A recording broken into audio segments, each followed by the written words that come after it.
I'm going to hit the record button. I'm so excited because, as we enter the holidays, many of us indulge quite a bit. And so Dr. Neal Barnard is back, and I'm so excited because not only is he going to talk about how to keep your ideal weight during the holidays, but the research that he has done. The Lillian McDermott Show. So fasten your seatbelt. Bridges we burn, we make mistakes. It's time to dance, Dr. Barnard. We live and learn when life gets tough, and it seems like your best ain't good enough. If you're in need of hope, you know where I'll be. I'll be right here, right here. And when you need a friend, you can count on me. I'll be right here, waiting for you.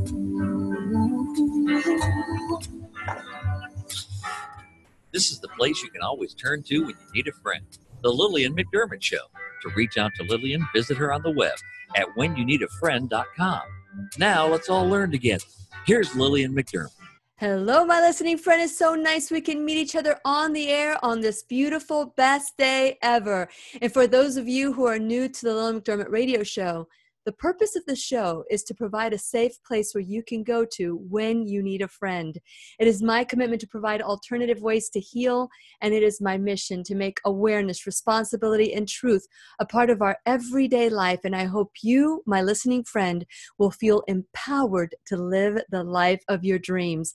Now, I try not to date myself on these shows because I want to be able to play some of these shows again and again. And I want you to be able to go back and listen to it and be meaningful. But I think I'm going to date myself right now because, it is that time of year when it is normal to indulge. And after a while, these patterns of overindulgence can leave us feeling sluggish and cause our immune system to suffer. Well, we're very lucky today because we have world-renowned New York best-selling author, teacher, musician, and activist, Dr. Neal Barnard. Oh, did I say psychiatrist? Oh my gosh, he is a Swiss Army knife of doctors. If you were to put Dr. Neal Barnard and take all the things that he does apart, you'd have like 100 men standing in front of you. And since it is our sole purpose in life to give and receive love and knowledge, I am grateful that Dr. Neal Barnard is here to talk about how we can prevent holiday weight gain, illness, and tell us the latest research on this topic. And so welcome, Dr. Neal Barnard, to the Lillian McDermott radio show. Hi there, Lillian. It's great to see you. It is great to see you. You're looking so handsome as always. Now, I was talking about how you are like the Swiss Army knife of doctors.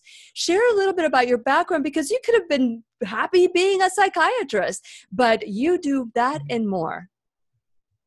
Well, I grew up in North Dakota and ate all the wrong foods, and so I'm making up for it in my current life as a doctor. I run the Physicians Committee for Responsible Medicine, and I'm also in the Department of Medicine at the George Washington University in their adjunct faculty.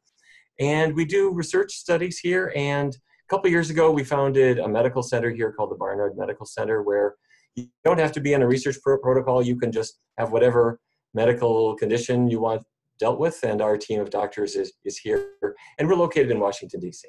Washington, D.C., but can you see people from all over the world via Skype or a phone call? Can you do that at this point? We see people from all over the world. Most of them actually physically come here, and that's the best. Once people have come here, then we do often follow up with them remotely, but I'd rather not check your blood pressure remotely. We for the most part, we actually want to see people live and in person. And I have to say, it's a funny kind of medical practice because so many medical practices, the doctors complain, I just have time to write a prescription. I don't have time to really talk about nutrition and so forth. But here at the Barnard Medical Center, we have a team of dietitians who work with the doctors and teach them, and a whole series of classes. So if he has diabetes and high blood pressure, he can bring his reluctant spouse, his wife, or vice versa, and they can attend the classes together. They can change their diets, and they are free to come for as long as they want, at no cost at all for any of the classes that we offer. Wow, that is amazing. It's a cool thing. You know, do you ever do webinars for these classes that people can join from all over the world? We do have some kinds of webinars, but you're inspiring me because I don't think we do any quite as well as you. So, so we're gonna have to ramp that up. Yeah, perhaps maybe you can let us know, and we can do a time together. The Lillian McDermott Radio Show listeners, we can come together and learn on a separate, to have more time to kind of dive into.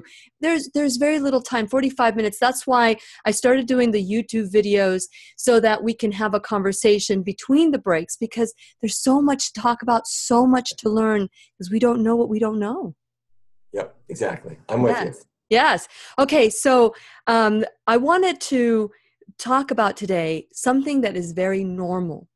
And it's almost like a bunch of addicts going to a rave party. I don't even know if that's what they're called, but a party where you get to just enjoy every drug that is available and just like pass out do it until you pass out. That's what we do when we eat. Why is this so acceptable in possibly all cultures? Well, it's particularly at this time of year. If you don't mind my mentioning this, in the spring and in the summer, people really aren't gaining weight. But once the days start getting a little shorter, and it gets a little darker, and it gets a little cool outside, especially at night, we are suddenly transformed into squirrels. We're busily filling our cheeks with nuts.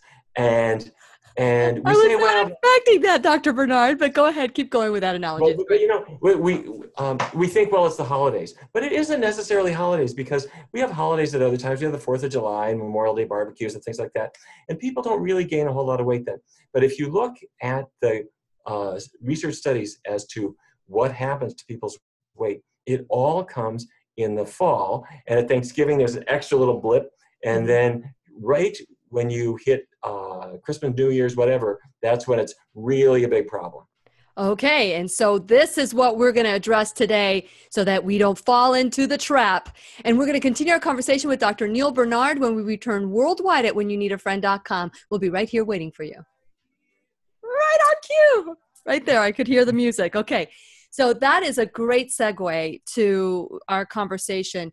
I also would like to talk about tips today on how to avoid. I've got some of my own that I do, but I know that you will have even better. So the research studies, Dr. Barnard, and I wanted to also address lack of sleep, because when we overindulge, then there is that process of late night eating, perhaps maybe late night drinking, and then our bodies and our rhythms get disrupted, and then we're now lacking sleep. Yeah, I think maybe even the worst part of it is that if you have had a really rotten sleep, the next day, people will do anything just to get through the day. And they say, all right, tomorrow, then maybe that's when I'll eat healthy. So you are trying to drag through the day, 16 cups of coffee and any kind of junk food, whatever comes through the door. We really don't have much resolve. So I'm with you. Sleep helps enormously. Okay, so those are some of the things. Yesterday, I had Team Sherzai. I don't know if you're familiar with who they are, but Team Sherzai, oh my gosh, I cannot say their name today. But anyway, they are both neurologists, and they came on the show, and we talked about sleep. And I received a text from a listener, because he was talking about Dean Sherzai. Got it now. Dean Sherzai said that whenever you take sleep aids, it really messes up your system.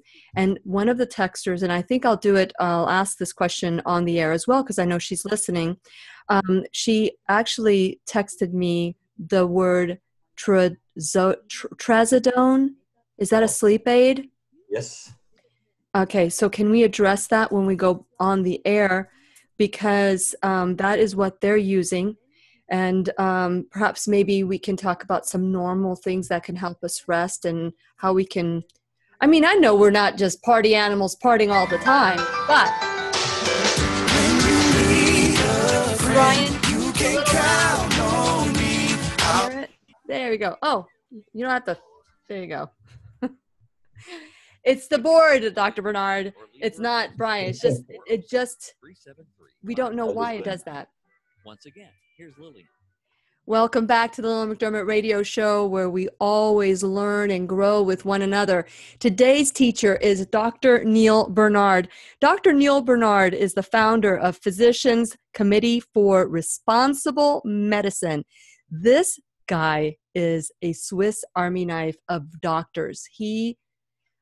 We're so lucky on the show. I'm so lucky on the show to have these kind of people and for all of us to learn together and grow together. I just love this movement. So yesterday, Dr. Barnard, I was mentioning to you that we had a show called The Alzheimer's Solution. It's a book. It's a new book that's out there. Dean and Aisha Sirzai. You see, I can say it when we're off the air, but on the air, it's like, okay. I moved on to the next topic. Okay, they talked about sleep, and I wanted to go into this right away because I know that the question that was asked yesterday is still in my mind.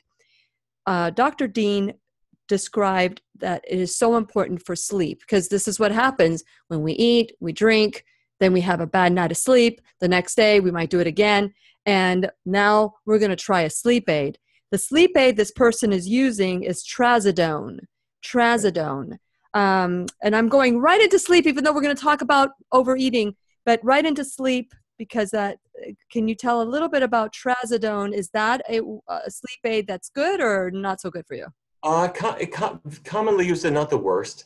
But on the other hand, it's used for other things as well. It's used for mood regulation. So many people use it for that. However, I encourage people not to use prescription sleep medicines if they really don't need them. And the first thing to really do is to look to see if there's something that's causing the sleep problems. And we think, well, it's normal to have a cup of coffee in the morning. It might be normal to relax with a glass of wine at night. But here's the problem. At about 8 o'clock at night, about 1/4 of your morning cup of coffee is still circulating in your blood. So you're a little bit caffeinated even later in the evening. Then you have a glass of wine, and that should make us calm and sleepy. True enough. But then as soon as you lie down, your liver takes that alcohol and metabolizes it into a completely different compound called aldehyde, or there's a whole group of aldehydes. Those are stimulants.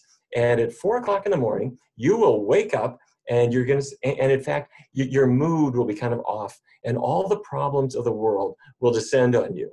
And so it's a metabolite. It's a metabolite of any kind of alcohol. It could be wine, it could be beer, it could be spirits. So yes, they will lull you to sleep, but they're going to kind of betray you a little bit later. So I do have a couple of tips that I encourage people to use instead. Okay. To put themselves to sleep. So at some point we can talk about that. Okay, wonderful. So that's a teaser for later on. Okay, right. For now, we are talking about overeating and overindulgence. And I know that you have done some incredible studies. Share a little bit about your research studies, Dr. Barnard. Yeah, we bring people into our facility here, which is in Washington, D.C., and we change people's diets and we track to see what happens to them. And in some cases, these are healthy people, but very often they're people who need to lose some weight. And so we'll track to see how a diet change can improve your metabolism and help you lose weight. Or they might have a high cholesterol or diabetes or chronic pain. And so we'll see how diet changes help all of those. And as a matter of fact, today, we have a group of people that have been doing a completely vegan, low-fat diet for 4 months. Today they're graduating. They're all throwing their caps into the air today. And we are showing what has happened to their metabolism, which is really, really, really cool to see. Their metabolism has actually been increasing, meaning they're burning calories faster than they were when they started. Wow. Okay. And so with this low-fat vegan 4 months, after 4 months, do you see improvements? And then as you go longer on it, are you still going to be monitoring them? Because when I went raw vegan for, I think it was about 3 years, I went raw vegan after a 1 month challenge, which changed the show, which changed my life, which changed everything. I noticed that I started experiencing some symptoms long term. Would you like to, have you done any of those studies? The longest that we have done has been about 2.5 years or Mhm. something like that. And I have to say, what we're doing might not be quite as far-reaching as what you did. It's not raw. People are, in our studies, are free to eat spaghetti, bean Mhm. burritos, and things like that. Got it. Much as I love raw food, we didn't limit them to that. Good. So it's fairly broad range of things, but others have done, as I said, ours longest has been about 2.5 years. Others have done studies that are longer than that. And generally speaking, people do really, really well. And it's so much better than they were doing when they were on a more standard American diet. Well, when people are eating low fat, Dr. Barnard, um, what foods can they eat to absorb some of the good fats, the healthy fats that we should have? You know, it's a cool thing. If you took some, say, a green vegetable, and you sent it off to the laboratory, they would tell you that even though you're not thinking of it as having any fat in it, I mean, you wouldn't think of broccoli or spinach or collard as having fat, but Sure. they do. They do. Okay. Maybe 8 or 9 or 10% of their calories are fats, and it's predominantly the good fats that the body needs. Unlike, say, cheese or meat or animal products, which have much more fat and they're loaded toward the bad fats that hurt the body. So nothing we do is fat-free because there are traces of fats in vegetables, Sure. beans, and grains, and those really are the healthy fats that you need. Those are the healthy fats. So Yeah. what about avocado and coconut and all those wonderful fatty vegetables or foods? Something like nuts, maybe top of the list, walnuts, almonds, they have not only the omega-3 fats, but they also have a fair amount of vitamin E in them, which occurs in a variety of different forms. And you take a walnut and it has all the healthy forms of vitamin E, and that's a brain protector, so to speak.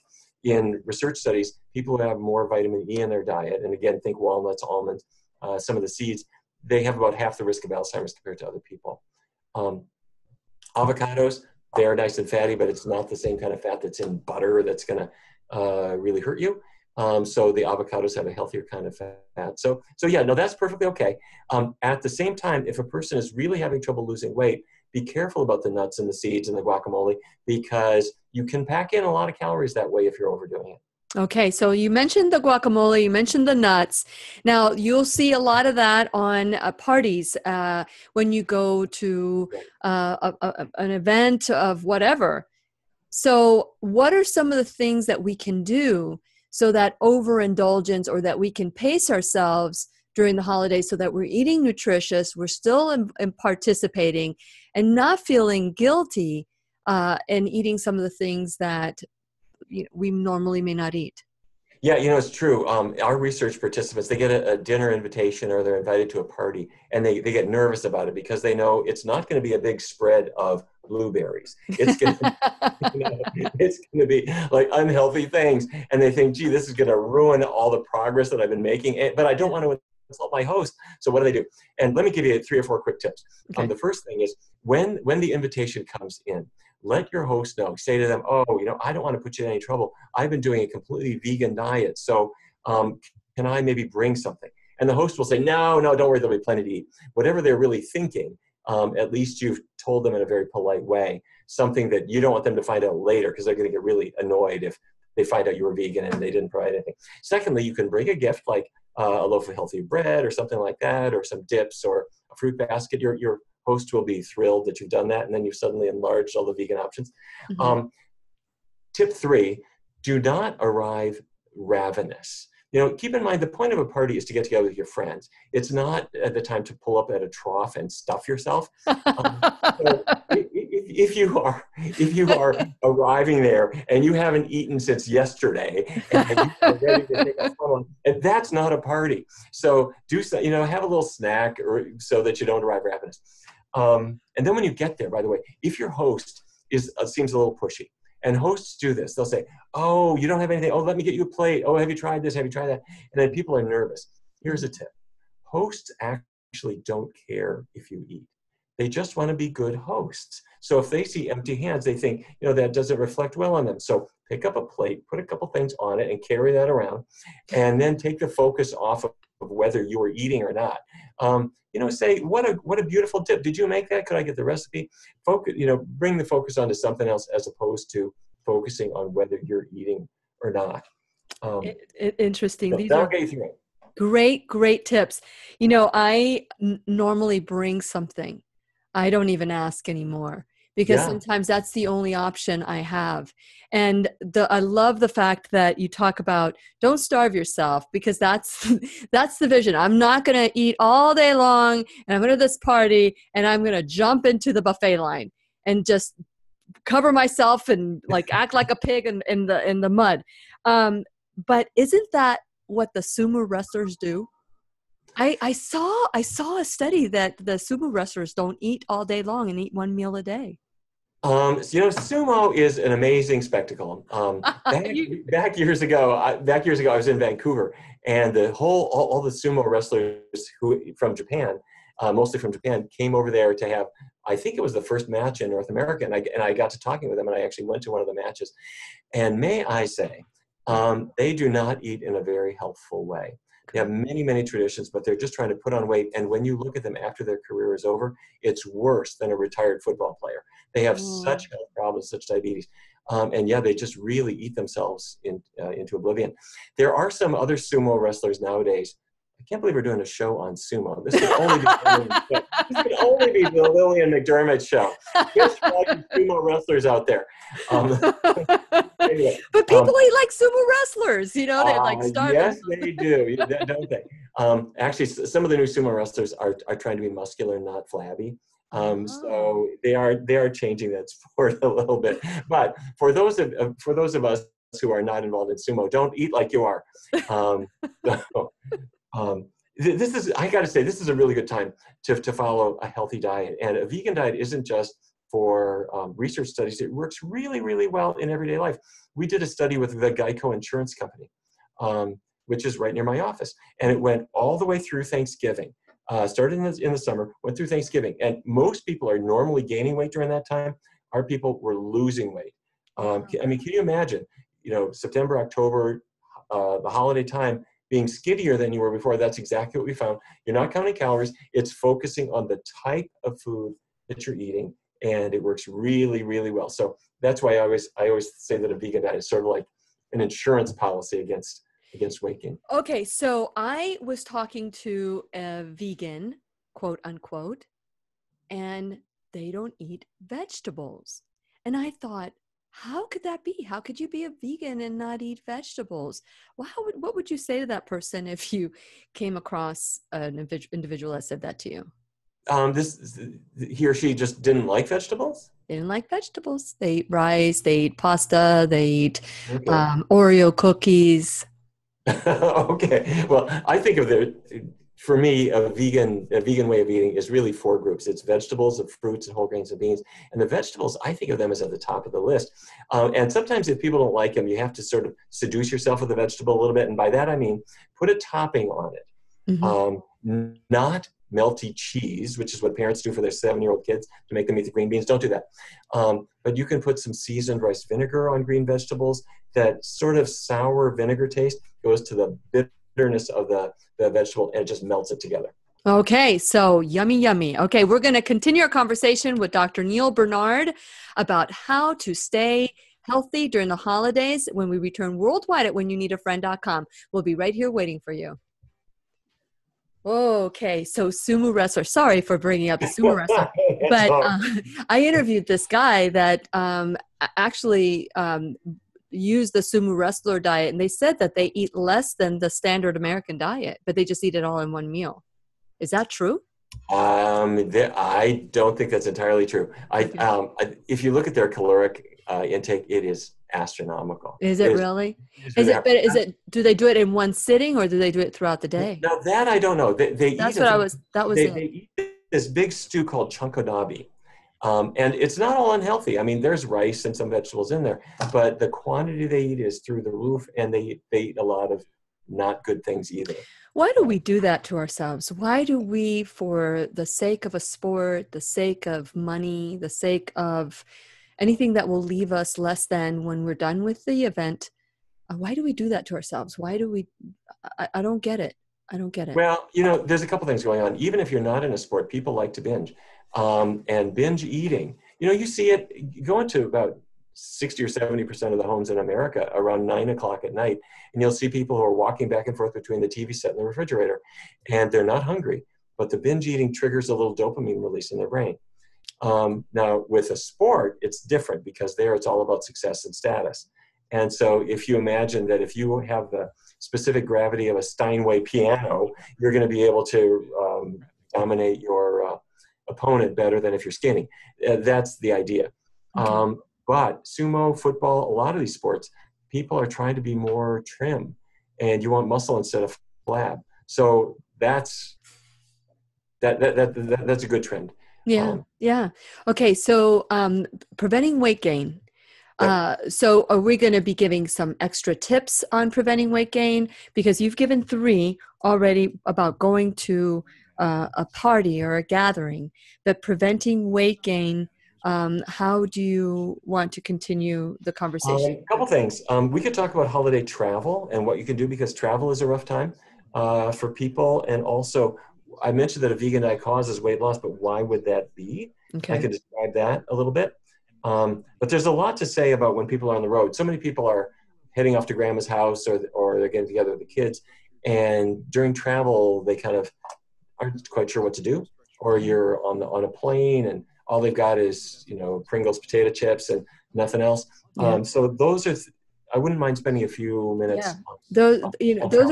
Those are things I deal with on a regular basis. I've been going back and forth to Jacksonville, where the show airs out of. I live in Cape Canaveral, which is a 2.5 hour drive. When I do go to the station, I stay there for longer than just one day. And I batch cook my breakfast, and my breakfast consists of, I know this is going to sound gross to some people, but I have spinach and kale. I maybe put some oatmeal in there, bananas, blueberries, chia, hemp. I put some cinnamon and turmeric and avocado, maybe some beans, and I put some cream of coconut, and I mix it all together, and I make a big batch of that, and I put them in jars, and I take it with me. Oh, great. Does that sound disgusting to you? Because it tastes wonderful. I have changed my own diet too, and so my breakfasts are now really healthy breakfasts. But it's funny when you respond to a person who says, "What do you eat for breakfast?"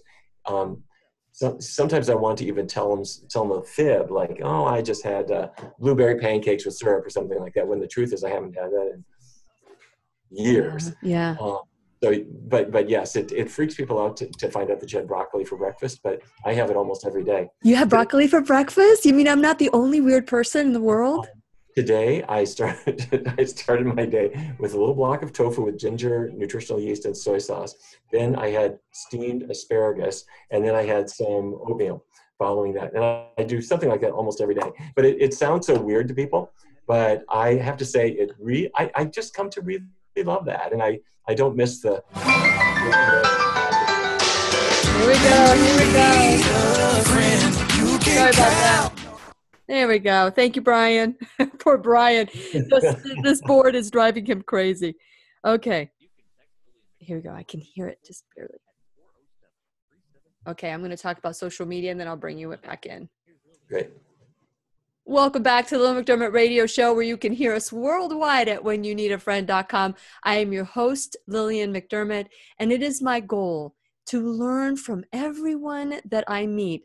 That is my goal. Doesn't need to be your goal, but I'm just sharing what I do. Whenever I meet someone new, my goal is just to learn. And I just want to encourage all of us to go through life with childlike wonder. Look at a child. They don't pretend they know anything. And then we pretend, as we get our diplomas, that we know everything. And the reality is, we don't know what we don't know.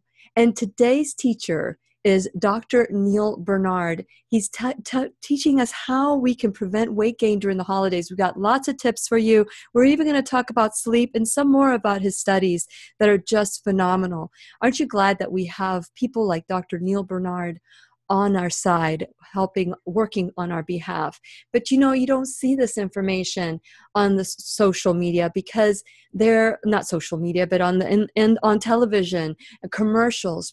Pretty much what you see is take a pill, take a pill, take a pill so that you can be happy. And the reality is that doesn't do it. We've got to go deeper, deeper until we figure out the root cause of why we're doing what we're doing.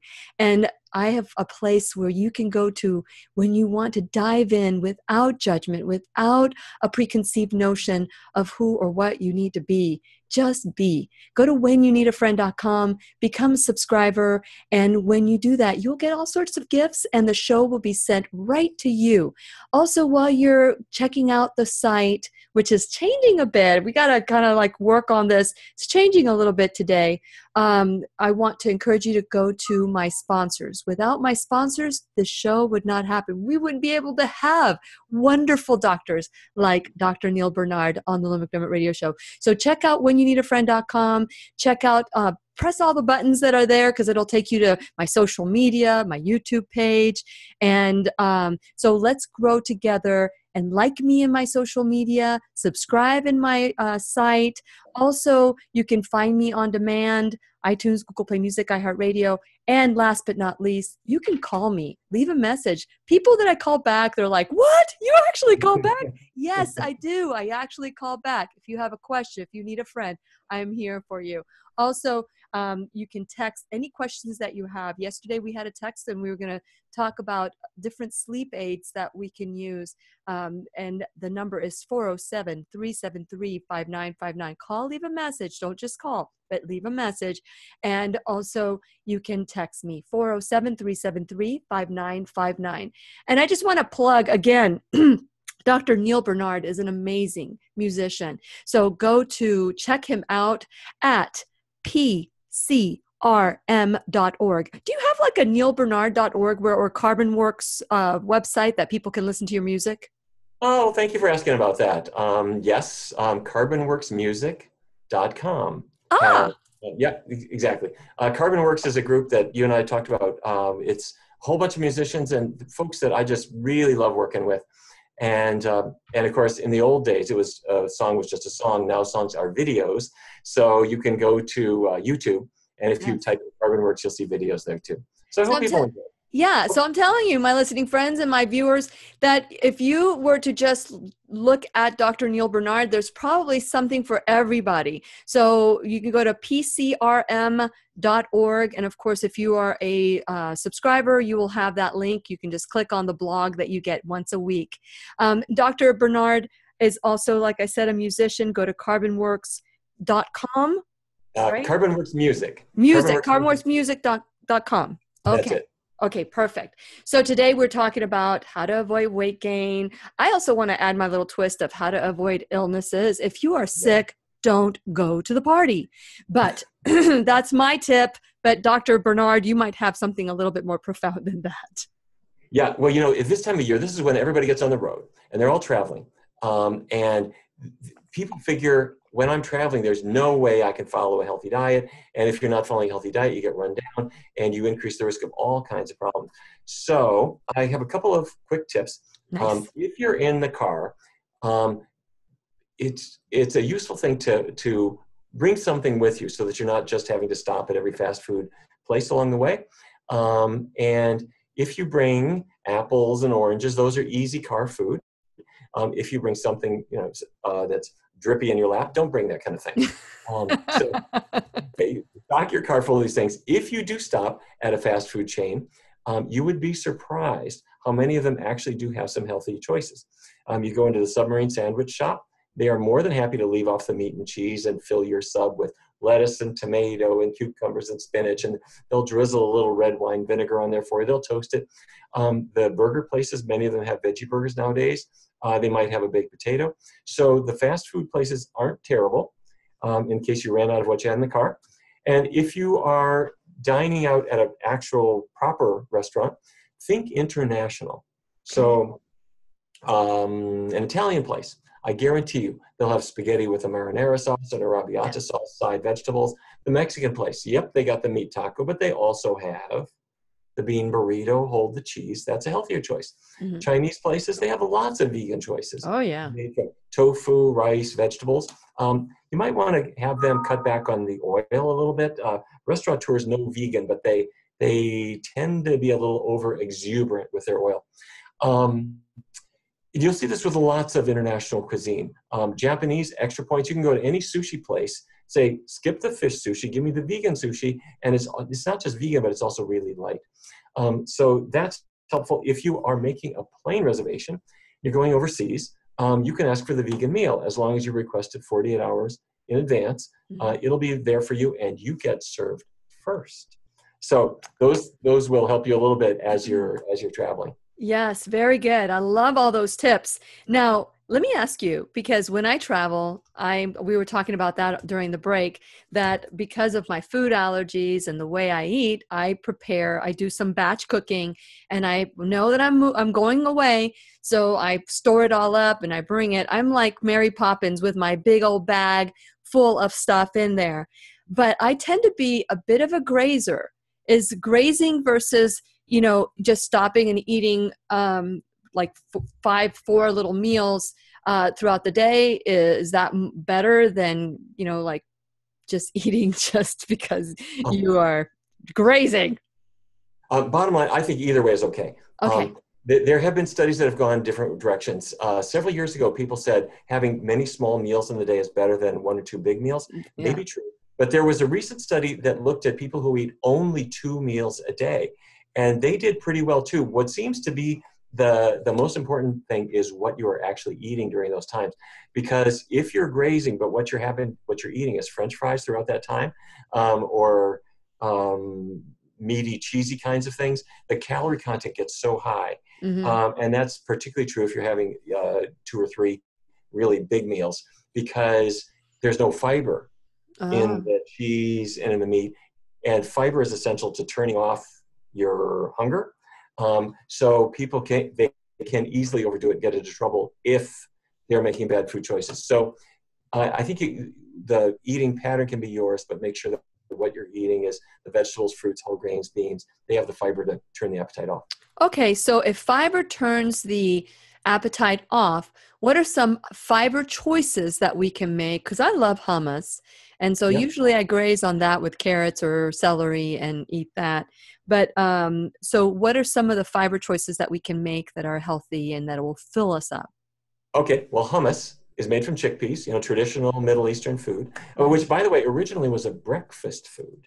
And if you can believe that. And nowadays people have it as a dip, or they have it as a sandwich filling. Chickpeas are the number 1 ingredient, and the chickpea is a bean, and beans are your fiber champions. They have more fiber than anything else, which is why nobody ever sat down and ate, a gallon of it. You just, a little bit goes a long way and you stop. Number 2 on my fiber list are vegetables, really of any kind. So that could be the green vegetables like broccoli or kale or collards or Brussels sprouts. Also orange vegetables like carrots. And I encourage people to have more than 1 at a meal. So not just an obligatory side of vegetables, kind of bring them front and center and have maybe an orange with a green. And number 3 is fruits. Fruits have a lot of fiber. And last but not least are grains. And you'll notice I put grains last. A lot of people think that whole grain bread is going to be really high in fiber. It has some fiber and better than white bread, but beans are number 1, vegetables number 2, fruits number 3. Okay, because I sometimes I find myself, even though I eat healthy, that I'm hungry all the time, and perhaps maybe a little parasite in my stomach. But I just that's eating my food before I get to it. But sometimes it just I wonder will I get full? But there are times when I'm busy and I'm not bored. That's when it's like, okay, I'm satisfied. I don't need to graze, and so that could be something that I can lay down on my couch and you can coach me. Some of these foods are naturally pretty modest in calories. If you don't have any animal products in the diet and you don't have a lot of oil, it's not calorie dense. So you can safely eat many times a day. And here in my office, if you were here with me, I have bananas over there, I've got grapes over there, I've got all kinds of things. So they're snacks for me, but I also share them with everybody here. And there's almost no calories in those foods. Very good. Very good. Okay. So when we return with Dr. Neal Barnard, we're going to talk about health tips to maybe sleep better, what some of the sleep aids that we can use that will help us sleep without causing addiction and get us through the night. And we're going to continue our conversation with Dr. Neal Barnard when we return worldwide at whenyouneedafriend.com. We'll be right here waiting for you. I love that tip about traveling and requesting a vegan option. I guess it's been a while since I've traveled overseas, Right. but I go I take my food everywhere. They let you bring food in the airport. Yes. Absolutely. And they don't even count it as one of your bags, depending how big it is. You know, yeah, you can bring food on planes, and that's a really good idea. And then some of them, particularly the long haul flights, if you're going from here to Europe or here to Australia or something, they always have vegan options. And some of them are really good. Some of them are less so, but they have them. The thing you can't do is just wait until you get on the plane. You got to order it 24 hours in advance, or usually 48 hours in advance. I remember going on a cruise. It was my first cruise because I move around a lot. I thought going on a cruise would be boring. I want to fly there and explore. Right. And so finally I went on a cruise, and one of my biggest concern was my food allergies. So they encouraged me to write this long letter of all the things I'm allergic to and the things that I can eat. And I sent it like months in advance because that was my biggest concern. And as the ship was pulling out of a port, they told me that they didn't have my letter. And if you wanted, I mean, I would say that was the closest thing to panic that I have ever experienced, because I love to eat. I love to eat. I grew up Spanish, Italian, in that kind of environment. So food is love to us, you know? And so as the ship is leaving, I am like panicking. It's like, what am I going to eat? I looked at Robert, my husband. I'm like, what am I going to eat? I don't know what I'm going to eat. I mean, I almost broke down into crying when the maitre d' came to me and said, are you Lillian McDermott? And I said, yes. And he said, don't worry about it. We have other people like you. And it was like, oh my God, I was just so relieved. Has that ever happened to you, Dr. Barnard, where you find yourself in a situation where there is nothing you can eat and you hadn't had time during the day, you don't live in a perfect world? What do you do when you are? You know, there's a lot of times where you can goof up and where if I haven't planned or my plan went awry, or sometimes even with planning, you can goof up. I was in Germany, and I was traveling out, and it was really late, and I pulled into an Italian restaurant. I said, all right, this is going to work. But I don't speak any German, but they were near France, so I tried French, and I said, spaghetti, pas de viande, meaning no meat. Well, they really didn't understand. I think they picked up the word viande. And so when they brought my spaghetti, it was piled so high with viande, you wouldn't believe. In other words, I was trying to say no meat, and they thought I meant extra meat. Yeah. So given, you know, goofy things. What did you do? I want to hear what you got me at the edge of my seat. When you travel, things just go wrong. So the kitchen was very happy to take it back, and they did make me a tomato sauce for my spaghetti. But isn't it amazing how no is no in every language? Yeah, exactly. Yeah, you just say, take it back. No. You can count on me. I'll be right here waiting for you. You can text Lillian McDermott or leave her a voicemail at 407-373-5959. Once again, here's Lillian.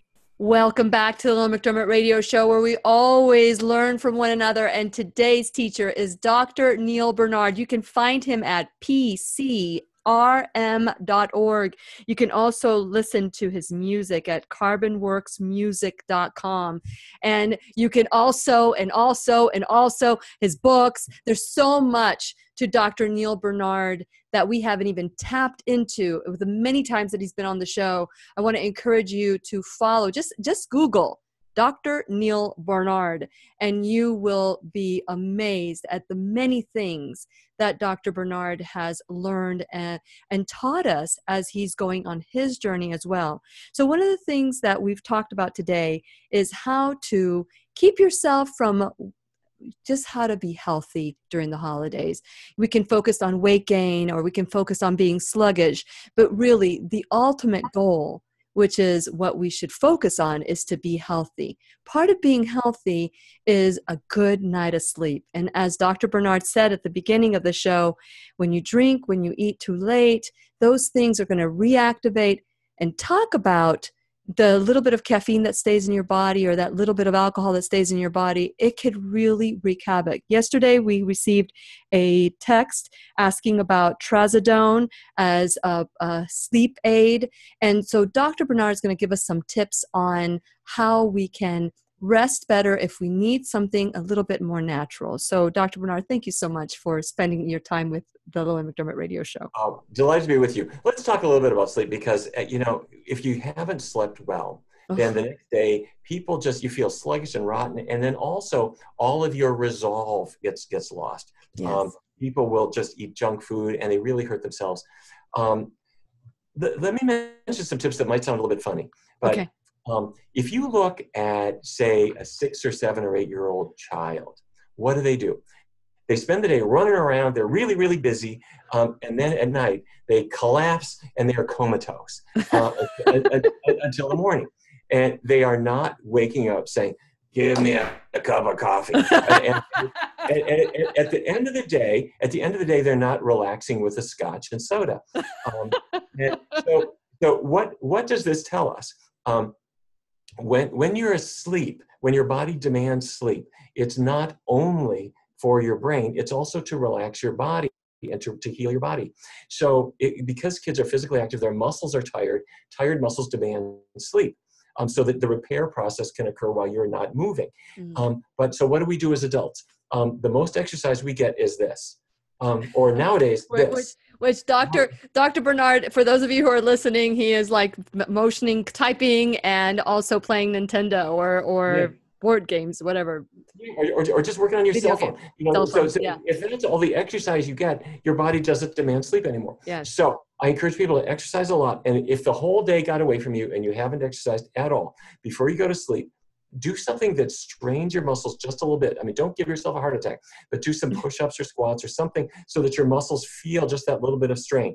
Then when you lie down, your body is going to sleep more deeply. And another tip that sounds even a little bit more strange, but look at what your child does. Your child, they don't just lie down on the pillow and go to sleep. They stretch and they yawn, and they do that 3 or 4 times for about a half hour before they go to sleep. And we think, oh, well, that doesn't have any significance. Well, wait a minute. Your cat does the same thing. And so does your dog. And in fact, when I was in medical school, I had a rescue rat who I had rescued from a laboratory, and she would stick out her little rat paw and open her mouth and give a little rat yawn. And I think all animals do this. Why? It's getting the body somehow ready to sleep. And I don't know why this works, but if this sounds totally crazy, just try this. I love it. It's about a half hour before you go to sleep. If you're all wired from all the day's events, just make like your little kid. Stretch out your arms. Even if you don't feel like stretching, just do it. And stretch a lot and do a big yawn, even if it's fake. Just open your mouth and do a big yawn. And then a couple minutes later, do that again. Another big stretch, another big yawn. Do that 4 times. Eventually, it will become real. And between the exercise and just this kind of preliminary stretch and yawn that allows you to sleep, you will discover that your brain says, okay, I guess we can go to sleep. And it does. And it allows you to sleep. One last tip real quick. I love that tip. Love it. Love it. Okay. One last tip real quick. Let's say you do wake up. It's 4 a.m. and your alarm was set for 6:45 and you do not want to get up yet, but you're having trouble. This is the one and only time where Dr. Neal Barnard will say white bread is not a bad idea. Because here's why. You saw my puzzled look. Okay, go ahead. Here's why. Carbohydrate that you eat, starch, triggers the release of serotonin in the brain, and that will make you feel kind of sleepy and sluggish. And so if you wake up in the middle of the night, this is not the time to have something that is super high protein, because protein blocks serotonin. Instead, carbohydrate, and it could be bread, it could be potatoes, or anything that is really just starchy, will cause the serotonin to be made in the brain, and then you lie down and you're able to go back to sleep. I would encourage you, if you want to be awake, don't eat a lot of just pure starches, because that gets the serotonin going when you don't want it to happen. So exercise, do my stretch and yawn thing. And if you need it in the middle of the night, a little bit of starch will help you to go back to sleep. I am speechless. That is great, because I find that happens to me a lot, that I am exhausted when I'm going to bed. I'm like that little kid that's just ready to plop, but something is happening to me. And I think I know what it is. Every time I'm busy and I have a lot on my plate, I'm the type of person that needs to get things done. If I have something on my list, I just can't sleep. What about that? When someone has a lot to do, should you push through and get it all done, or should you go to sleep and pick it up the next day? Everybody's different. Generally speaking, it's good to go to sleep early and get up earlier the next day to get it done.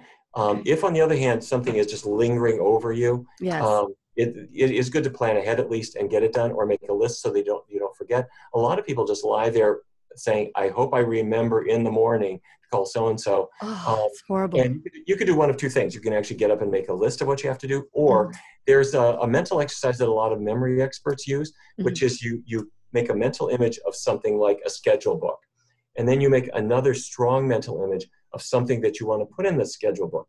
So I've got to call my friend Bill. I hope I don't forget to call him. So what I will do is I will make an image of my schedule book, and then I put another image like a duck's bill, and make it really strong. It's a bright blue duck with an orange bill or something like that. And if it's strong enough, you can go to sleep, and you wake up the next day and you think, what was it? Well, what was in my schedule book? And you think, it was that duck. I got to call Bill. And then, it sounds crazy, but it really works. I love it, though. I think it's great. And then you can have 10 or 12 things on your list, because in the duck's bill is something else. You just link one image to another, to another, to another.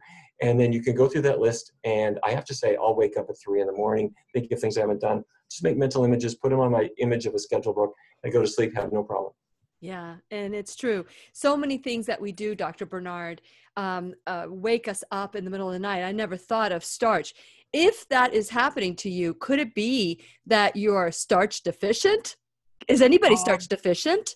It could be. It can be all kinds of things. It could be residual caffeine from your morning coffee, like we were talking about. It can be the alcohol that is now metabolized into aldehydes that stimulate you. It can be worries. One of the great ways to sleep at night is to win the lottery, pay off all your debts, and then you don't have any worries and you sleep better. I'm teasing, of course. Yeah. This is real life. There will be things that will be problems for us, but it's better to not stay up. It's better to go to sleep at 10 o'clock or whatever it is. Get into that rhythm. You're going to feel more like a little kid than if you stay up till 2:30 in the morning trying to, and then you just feel blue-eyed the next day. I really love the fact that the things that we can control. I have people that say to me, I can't fall asleep. I can't fall asleep. I can't fall asleep. And of course they won't fall asleep, but they're taking naps throughout the day. So do you recommend a nap, or pulling through until it's time to go to bed when the dark happens? A lot of people say if I nap during the day, I won't be able to sleep at night. And that's true if the nap is really long. But a short nap is not going to have a negative effect. In fact, it might even have a positive effect. You lie down for a half hour, 45 minutes, and it makes you less wired. And then you can do the things that you want to do in the evening, and then you can have a proper night's sleep. Very good. I think a nap is A-okay. Very good. Thank you so much, Dr. Barnard, for sharing your wisdom. I want to do a show when you come back on all these research studies that you're doing, because we need to know this information. So thank you for doing this work for us. Oh, well, thank you, Lillian. It's great to talk to you, as always. Yes, and to you, my listening friend, please remember that you can choose. So choose wisely. You're always in choice. This is Lillian McDermott wishing you love, peace, joy, and unexpected abundance. Make it the best day ever. Ever. You got it. Okay. So, Dr. Barnard, I know that you have a busy day. Anything that you'd like to share that we weren't able to cover during the time? Is there anything that you think of that you wrote down? I'll tell you one last goofy little tip. I love it. Do you mind? No, please. Okay. You're on the road. You're in some rural area, and you're thinking, okay, I've been trying to do a vegan diet all the time here around here. Nobody even knows that word. Well, first of all, they may. You'd be surprised. When I go back home to Fargo, people everywhere are learning about this. But you're somewhere and you're at a little diner and you think they're not sympathetic to your way of eating. And you say, well, what do you have here for breakfast? Well, they got greasy scrambled eggs, they got bacon, they got sausage. None of that's any good. Here's the answer. You say, could you please ask the cook to put on the grill some mushrooms and some tomatoes and some spinach or maybe some asparagus? And they'll say, okay, you mean like an omelet? You say, no, same stuff that goes in the omelet, just no omelet. And they say, okay. And then they come back later with some mushrooms and some tomatoes and maybe grilled asparagus and grilled spinach and your rye toast and hold the butter, maybe some breakfast potatoes. And it's a banquet and it's totally healthy and you're in the middle of nowhere and you have succeeded on not missing a beat. You know, I love all these tips. It obviously you have lived, you have traveled, you have experienced this because you know what to do now as a result. And if somebody isn't at that place in their journey, now you've helped us and be able to get beyond those little obstacles along the way. That's really good. You know, I love these tips, and I certainly myself have learned. I've been eating different kind of diet, gluten-free, by the way.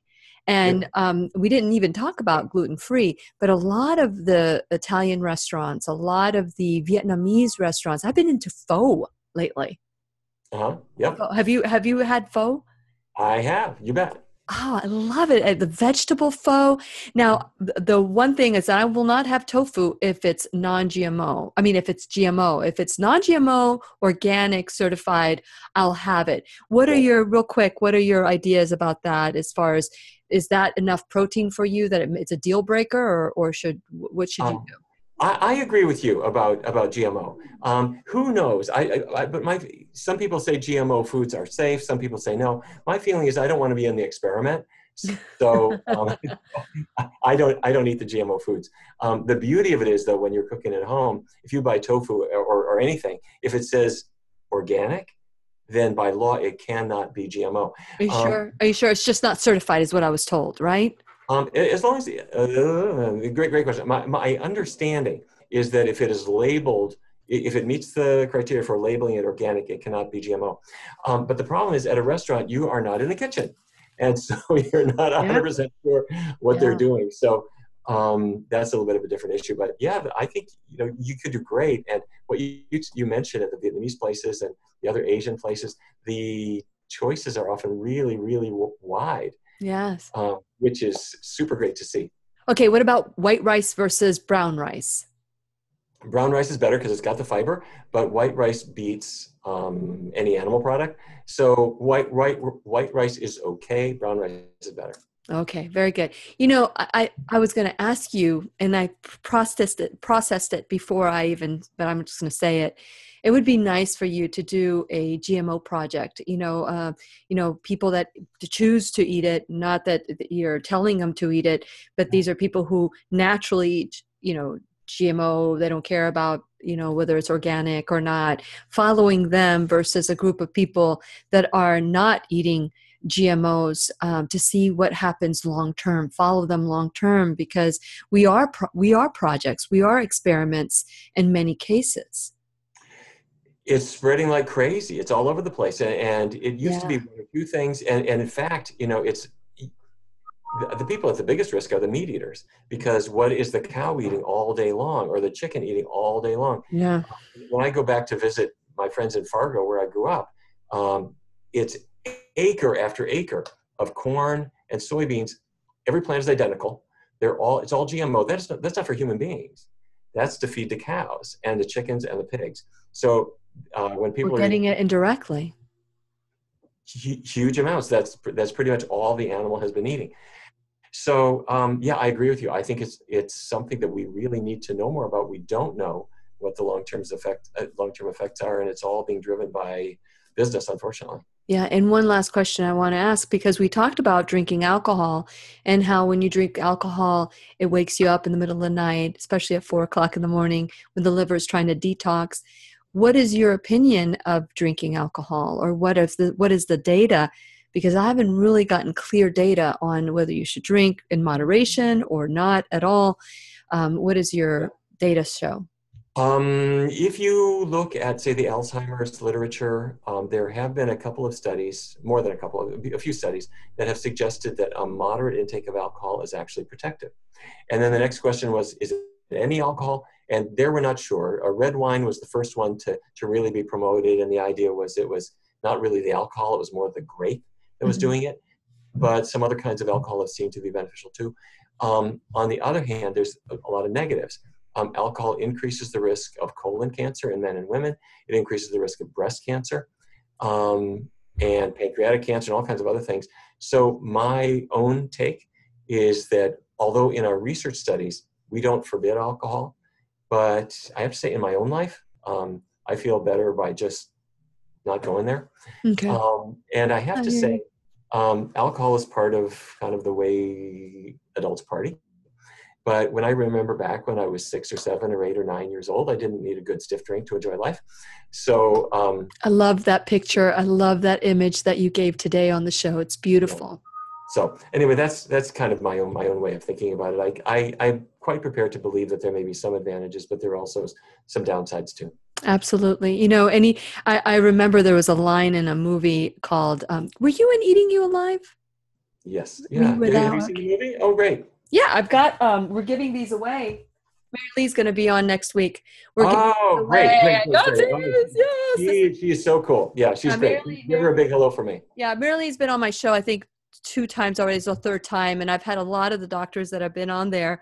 Right. And there's a line in the movie, the doctor is saying, here we are at a wake eating the same foods that put our friend in the grave. And yeah, exactly. It's like addicts coming together, and the addiction, the food addiction epidemic, whether it's shopping or too much of anything, we're going to that extreme. I don't know if it's emptiness inside, a void inside that we're unwilling to look at, but certainly it's becoming so acceptable to indulge in so many different ways. It is, and you can have a perfect upbringing and come from a wonderful, intact family, but the food manufacturers are out there to seduce your taste buds, no matter who you are. So you can become an addict. It is so easy to do, but at the same time, it's also possible to break free. Very good. Very good. I'll let that be what you're helping people do. The what? I'm sorry? That's what you're helping people to do. You're helping people to break away from the things that have kept them down. Well, I would like to say thank you to that, but you're doing an awesome job teaching us so that we can choose it as well. So thank you, Dr. Barnard, for being part of the Lillian McDermott radio show. And I also want to thank you for viewing this video, and I look forward to our next conversation.